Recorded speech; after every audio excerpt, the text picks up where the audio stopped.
Aujourd'hui, c'est mercredi et mercredi, c'est pâtisserie. Alors, on va préparer un joli gâteau orange sanguine, huile d'olive. Et c'est parti. Pour préparer notre petit gâteau orange sanguine, huile d'olive, nous allons avoir besoin de deux belles oranges sanguines. Nous allons prélever le zeste et les lever en suprême. J'adore dire ce mot. Je vais utiliser un demi-citron en plus, son zeste et son jus. Besoin de 3 œufs, un demi-verre de sucre, donc de l'huile d'olive, de la farine, donc à peu près 215 grammes. Et là, la recette demandait ce qu'ils appellent du buttermilk. Rapide recherche sur Google m'a informé que si je mettais 2 cuillères de jus de citron dans du lait, au bout de 30 minutes, il allait commencer à être un peu bizarre, comme ça, caillé, et ça allait pouvoir être remplacer le buttermilk. Et on aura aussi besoin d'un joli moule à cake. D'ailleurs, c'est rigolo, mais moule à cake veut dire aube printanière en arabe. Ceci est complètement faux, bien sûr. Finalement, on va avoir besoin de levure, de bicarbonate de soude et de sel. Première étape, je préchauffe le four 175 degrés. On commence par prélever le zeste des 2 oranges et du citron.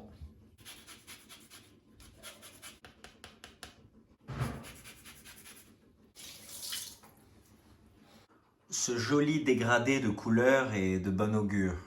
Je mets alors le sucre et je mélange jusqu'à que les zestes soient bien incorporés.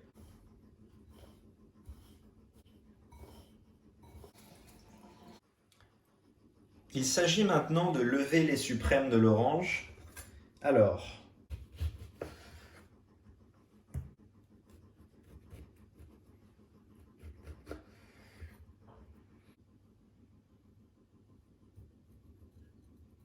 muni d'un plus petit couteau, je découpe les segments en suivant les membranes.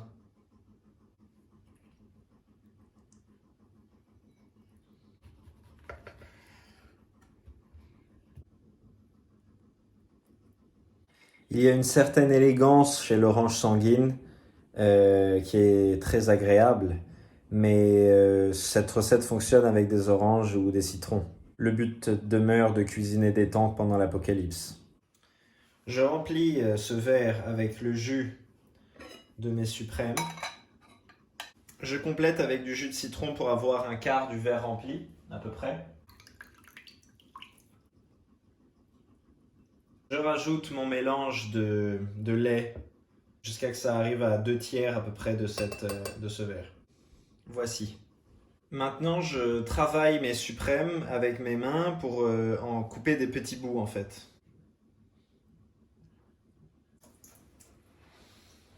Dans ce bol, je vais mettre la farine, la bicarbonate, euh, le sel et la levure. Pincée de sel, bicarbonate, une cuillère et demie de levure. Dans ce bol où il y a mon sucre et mon zeste, je mets ma mixture de buttermilk et de jus d'orange et de citron. Une fois que c'est bien mélangé, je rajoute les œufs et je remélange bien.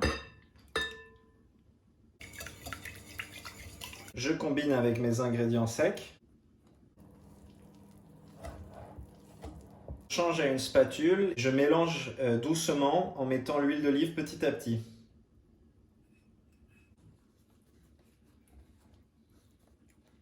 Quelquefois, quand on fait des gâteaux avec des œufs, il y a un petit goût d'œuf qui est désagréable.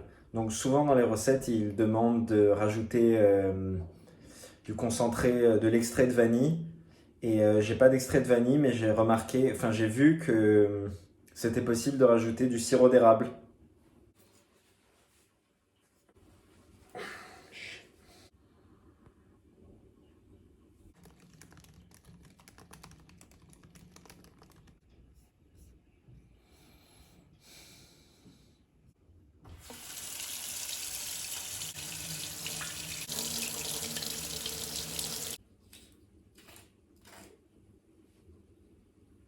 J'ai donc rajouté mon sirop d'érable, je mélange. Dernière étape avant d'enfourner, Je mets les petits bouts d'orange dans mon gâteau.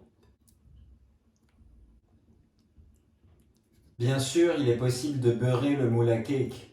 En revanche, en temps de confinement, plus on peut être paresseux, plus on est heureux.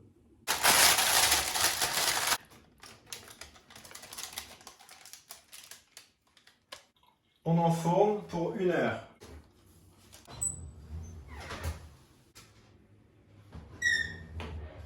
Cela fait 55 minutes que mon gâteau cuit au four. Ah oui, alors là, moi je dis oui. Je fais le test du couteau.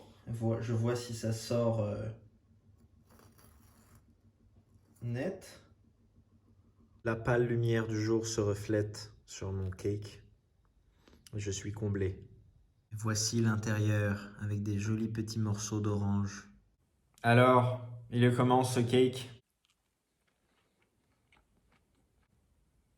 Il est comme ça.